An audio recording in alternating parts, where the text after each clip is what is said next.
Excuse me.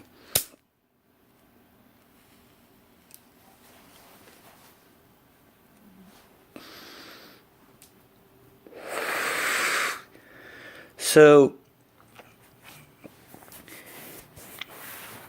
here's my idea for a couple of Luke Skywalker's new powers in Star Wars Episode 8. Now, there was a scene described as him meditating on a rock, and then the rest being done in a studio setting. Maybe a lot of post, a lot of special effects. I think that at this point, Luke can probably access the astral plane in meditation. Now, in real world time, how long that would take, I'm not sure. But he could visit the past, and he probably imbued Rey with a few Force abilities and the ability to use a lightsaber correctly, so that, one, she would stay alive, because he could also see other things that were happening, and he knew that she would eventually face Kylo Ren, his former student.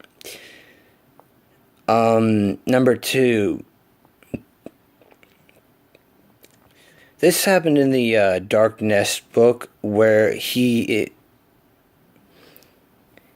it's kind of weird.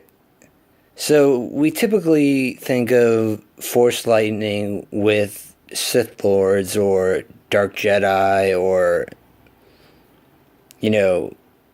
evil Force users in general. But Luke was actually able to use it in the novel Dark Nest, and it was green.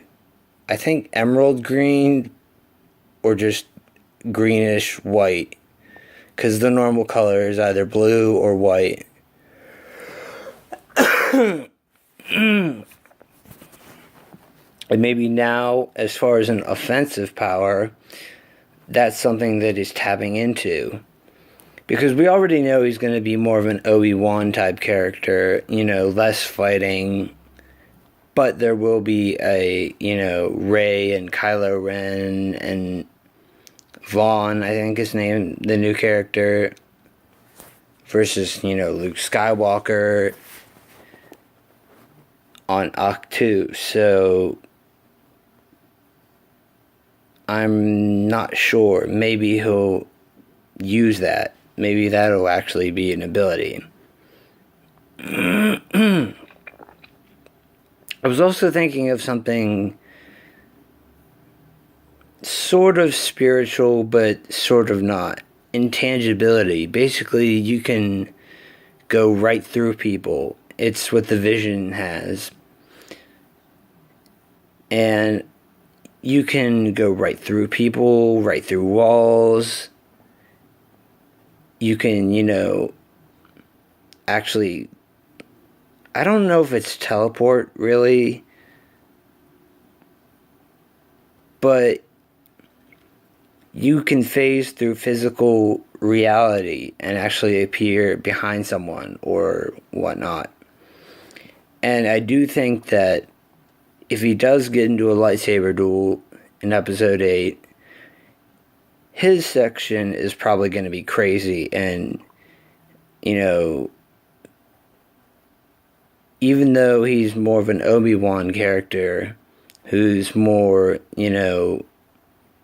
akin to Force abilities, he probably still does have that green lightsaber, or something new, in case he needed it. I get the feeling that it's kind of that at this point, in case he needed a lightsaber, but not purposeful, engaging in combat first.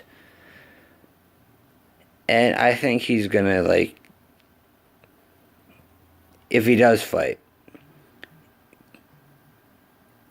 if he does fight, I think he's going to be able to go through enemies like, 1, 2, 3, 4, 5. Okay, they're dead. Or dismantled if they're droids, whatever.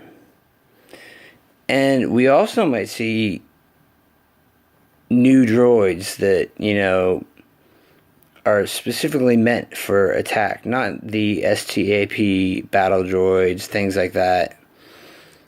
But things like the terror droids from The Force Unleashed 2, things like that. And Luke may actually not use a lightsaber, but force-imbued martial arts, also known as Taras Kasi. So that could be another drastically different part of his character. I mean, these are just ideas, but, for me, they point to an evolution in Luke, and it's 30 plus years of, building a new school, Kylo Ren gathering the Knights of Ren and destroying it all, and then him still being on that island in isolation. And maybe he did have contact with Force ghosts of Mace Windu, Yoda, who knows. We assume at this point that that never happened. And even one of the rumors was that one of the Force ghosts resided on one of the islands. So he has a boat to travel through the islands. I don't know. But I definitely know we're going to get a really different Luke Skywalker than we did in A New Hope, Empire Strikes Back, and Return of the Jedi. Now, can I say he's going to be a little more like the books? I don't know. But that's just my thing. And those are my new powers I hope he does have, because it would make for an incredible Episode 8 and Episode 9. So, Star Wars fan, may the Force be with you always.